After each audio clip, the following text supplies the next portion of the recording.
Just recently, I experienced two completely different customer experiences with two companies that I thought created a perfect opportunity to help illustrate one of the biggest questions businesses ask about social media. What is my purpose?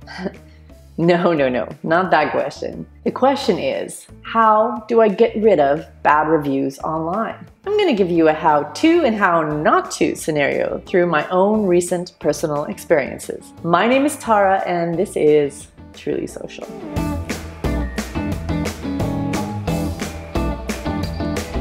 After owning our condo for 3 years, it was time to finally update that bathroom that looks like it peaked in the 80s. What I want to know is, why are the only funny lines on this show the ones behind me? So we got a contractor and started ordering the various elements we'd need to update it. That's the fun part. We ordered our vanity from Wayfair.ca, an online furniture store that I've ordered a few other things through over the years and been really happy with. Then decided also to go to a local dealer for the shower system. When we received the vanity, the bottom drawer was wonky. Not fully broken, but the hardware was poor quality, which made the drawer stick. This was disappointing because, well, the vanity wasn't cheap. Still, I didn't have time to send it back, so I just left a negative review on the site so others would know that this was an issue.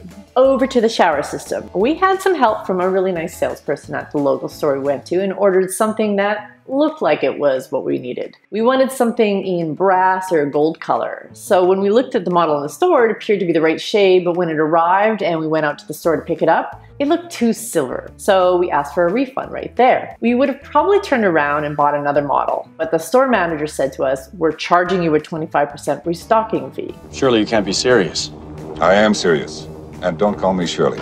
25%? We've never heard of that. After my husband argued with the manager for 20 minutes, he finally gave in and got the partial refund. But we were upset, so we left a review on their Facebook page warning others of this restocking fee. The next events demonstrated the difference between the two companies. Wayfair saw the comment and sent me a personal note. They were really upset that I wasn't satisfied. They offered to pick it up and refund me 100%. I told them though that I would just get my contractor to help me replace the hardware and we couldn't wait for another one. It was the right unit, just a little wonky. So she sent me another note that said, well, I'm refunding you $250 and you can put it towards fixing the drawer. I didn't even ask for this. She also didn't ask me to change my review. However, I did. I went and updated it with it was wonky, but they made it right. 3 to 5 stars like that. The local store?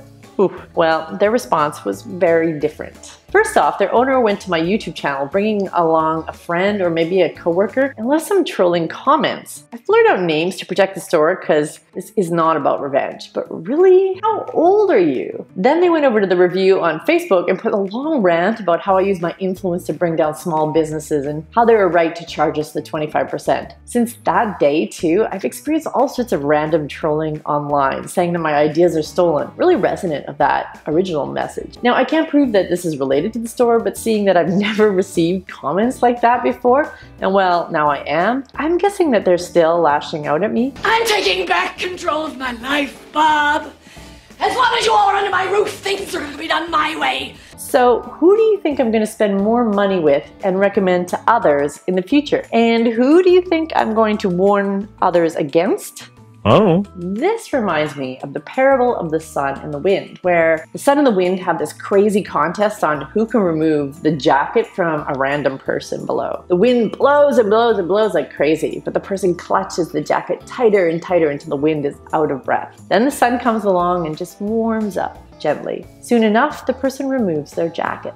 I know it sucks to get a bad review, and sometimes you may think it is really not even fair. I get it, but no matter what, bad reviews are inevitable for even the best businesses. It's how you follow up that review that makes a huge difference. Solving the issue, apologizing for the poor experience, learning and adjusting your policies to be more customer friendly, offering to make it right. All of those responses are like the sun in the parable. Now, you can't ask people to take down the bad review, but by responding with empathy and care, you may just give them a reason to adjust it. Now, on the other hand, if you double down, dig in your heels and puff and blow about how the customer is wrong, and in my case, go as far as to attack them like high school bullies.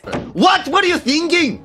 Well, that review, it stays online forever, and you may even incite retribution, which could balloon into something much bigger and even worse. By the way, if you're watching this, you're lucky I'm not the vengeful type. bad reviews happen. How you respond, that's completely in your control. Take my advice and be the sun. And speaking of advice, I do a lot of this, weekly in fact. So if you're watching this on YouTube, subscribe and click the bell. If you're watching this on LinkedIn, definitely give me a follow. And if you're watching this on Facebook, like my page. My name is Tara, and this has been Truly Social.